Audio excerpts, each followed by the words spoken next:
Shalom Aleichem, paz a todos. Hoje eu quero falar a respeito do dia mais triste no calendário judaico.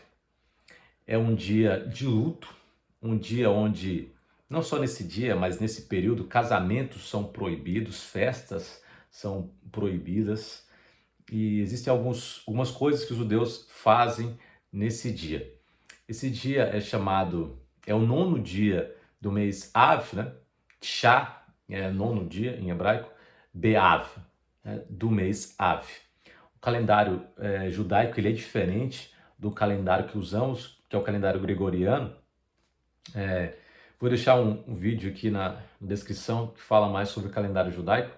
O calendário judaico ele é lunisolar. Então, por exemplo, nós estamos aí, hoje, estou gravando, é dia 31 de julho no calendário gregoriano, mas no calendário judaico, hoje é o dia 13 do mês Av de 5.783. Então, o calendário conta a partir aí da criação, não é como o calendário cristão, que existe essa separação, né, de depois de Cristo, né, antes e depois de Cristo. O calendário judaico não tem essa separação. Então estamos aí no ano 5.783, segundo o calendário judaico. E então, essa data que estou gravando aqui aconteceu na semana passada, né, no dia 9, o Tisha B'Av, que é, como eu disse no início, um dia de terrível luto, porque nesse dia, exatamente, aconteceram algumas coisas terríveis na história do povo de Israel, do povo judeu também. A principal, a mais lembrada, é justamente a destruição do Templo de Jerusalém pelos babilônios.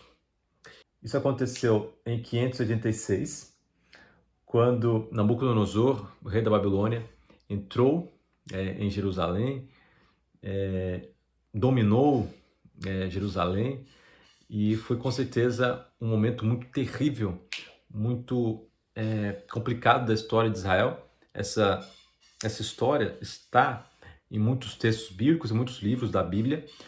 O próprio Daniel foi levado cativo por essa ocasião. Daniel e seus amigos e tantos outros judeus foram levados como exilados para a Babilônia.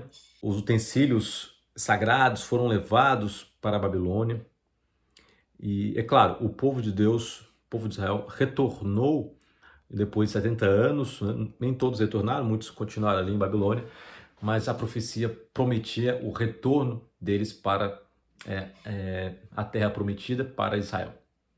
Teve toda uma reconstrução que foi bem complicada também, mas era uma profecia que estava se cumprindo, né? Isso é muito interessante, né? Profetas como Jeremias, Isaías, entre outros profetas, Oséias, anunciavam, Miqueias, a destruição de Jerusalém.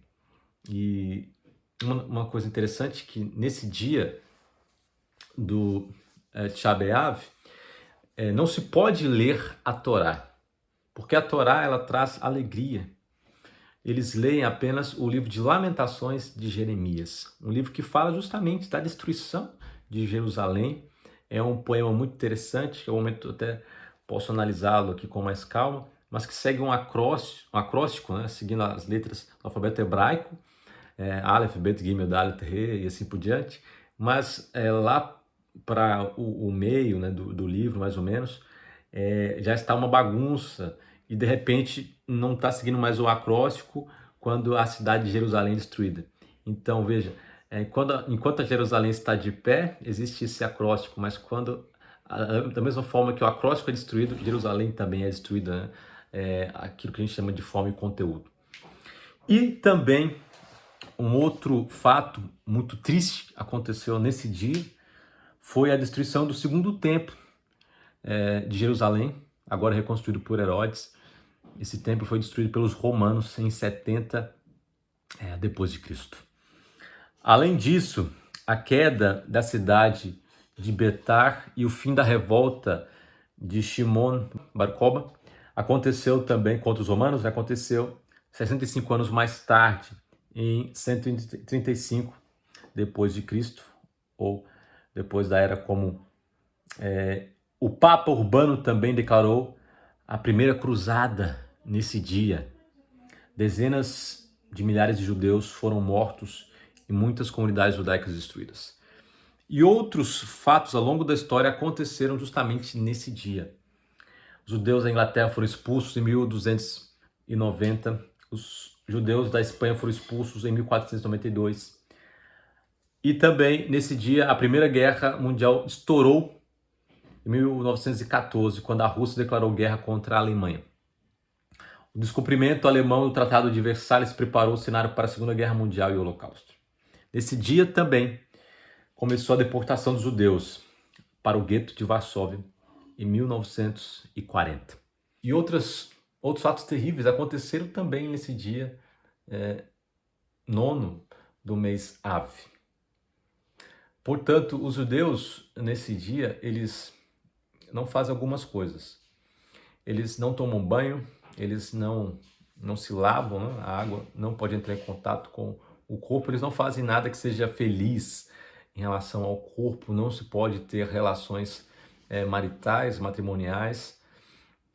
Muitos deles vão ali para o muro das lamentações, como nós chamamos, né? O muro ocidental, e choram.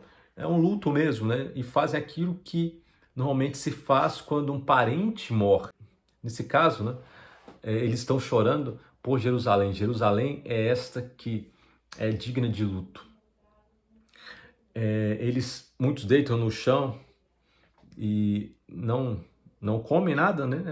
Eles fazem um jejum total, não só de alimentos, mas de líquidos também, de água também, por 25 horas, né, praticamente.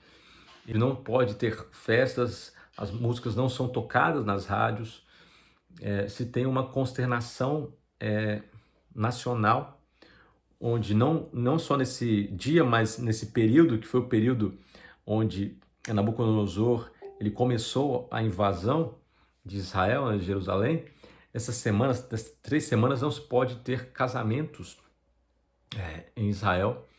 E nesse resumo que eu apresentei para vocês aqui, que inclusive foi elaborado pela Beth Penei, que eu trouxe para vocês aqui desses acontecimentos, que foi elaborado pela Beth Penei do Rio, ele termina dizendo o seguinte: embora agora Tisha B'Av seja o dia mais triste do ano, ainda quando o Messias, né, o Mashiach, vem, será transformado em festa, pois desta vez estaremos em um nível espiritual muito mais elevado, e assim veremos que mesmo os eventos que são percebidos hoje como negativos então serão entendidos como eles eram em essência para o nosso benefício, compreensão e crescimento espiritual. Então, esse dia, ele é um dia de reflexão. Ele é um dia não, como disse a Aline de Israel, no vídeo que vou deixar aqui na descrição, não para xingar, para maldizer, amaldiçoar os algozes, amaldiçoar os romanos ou os babilônios. Não é um dia para fazer vingança, ao contrário, é um dia de reflexão, de pensar no porquê que Israel sofreu isso, até porque eram profecias de que eles sofreriam esse castigo porque eles foram infiéis à aliança de Deus, mas ao mesmo tempo haveria restauração. E Oséias, por exemplo, traz uma profecia extraordinária de restauração, onde Deus é visto ali como um leão que iria rugir, e assim os filhos distantes, né, iriam voltar para a terra de Israel. É um texto muito bonito que é apresentado Deus como Pai ali em Oséias capítulo 11. É claro, nós como cristãos interpretamos esse texto também à luz das promessas vindouras, onde Jerusalém seria então restabelecida. Entendemos sim que eram promessas ali circunstanciais, mas que apontam para uma restauração maior, uma volta para a Jerusalém celeste, onde o maior exílio, e nós ainda permanecemos nele, fora do Éden, ainda estamos fora do Éden. A nossa, o nosso lar não é aqui. Jerusalém será reconstruída, será restaurada. Nós voltaremos para Jerusalém, não a Jerusalém física, não a Jerusalém da terra, mas uma Jerusalém celestial, uma Jerusalém suprema, onde estaremos para sempre com o nosso Deus. Que em meio a dificuldades, problemas, tristezas, lembremos que o nosso lar não é aqui, que existirá conforto, mas não um conforto momentâneo, mas um conforto eterno, uma restauração plena, onde, de fato, Jerusalém será restabelecida, como diz em Apocalipse. A nova Jerusalém descerá do céu, ataviada como noiva para seu esposo. Aguardemos com esperança, com tristeza também, muitas vezes, mas com esperança de que a tristeza será transformada em alegria. O choro pode durar a noite inteira, mas a alegria vem pela manhã.